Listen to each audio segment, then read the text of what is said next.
অটলা মই বৰনগৰৰ অটো চলাই মই খাওঁ। তুমি মাজনী মহানগৰৰ তোমাকে বৰ ভাল পাওঁ। ঢেউ প্যাসেঞ্জারে নাই কি করং? এই বেটা সাওয়া নতুন গাড়ি কিনলি নাকি রে?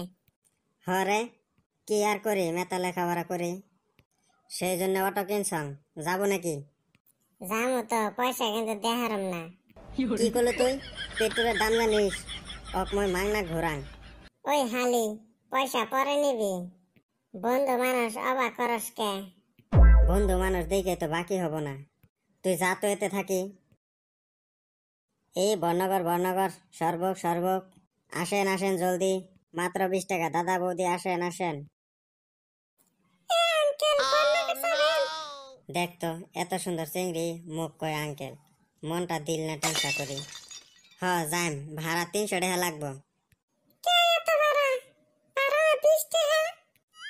ভাড়া তো 20 টাকা, তুই যে মুখ আঙ্কেল কলো ওই জন্য 280 টাকা হব। যা এত সুন্দর চিংড়ি, মুখ কয় আঙ্কেল, মুখ কি আঙ্কেলের মতো লাগে নাকি? এই বেটা সাওয়া এখন থেকে অটো চালাবো নাকি?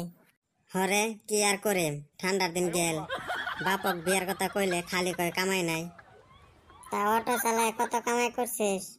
তাই অটো চালাবো। হরে অটো কি এমনি কিনছং মই? কিসের জন্য কিনছিস? তুই তো জানিস মই গোলাপিক সেই ভালা পাং। তাই কি হয়েছে? কথার মাজত নুক দিস কে? গোলাপের বাপে কইছে এবার পরীক্ষাত ফেল করলে অটোওয়ালার সাথে বিয়া দিবে, সেই জন্য মই অটো কিনছং। মোর বাপ আর গোলাপের বাপ তো বন্ধু, তাই মই এই বুদ্ধি করছং। তোর খালি সুসামি বুদ্ধি, কত কিছু করলি একটা তো সাকসেস হইল না। কাটা ঘায়ে লবণ দিস নাকি? এই তোরা যা তো এতে থাকি, মুখ অটো চালাবার দে তো। এই চল এ বর্ণগর সর্বক পাতলা দহ মানিকপুর আসেন, মাত্র 20 টাকা। দাদা বৌদি আসেন।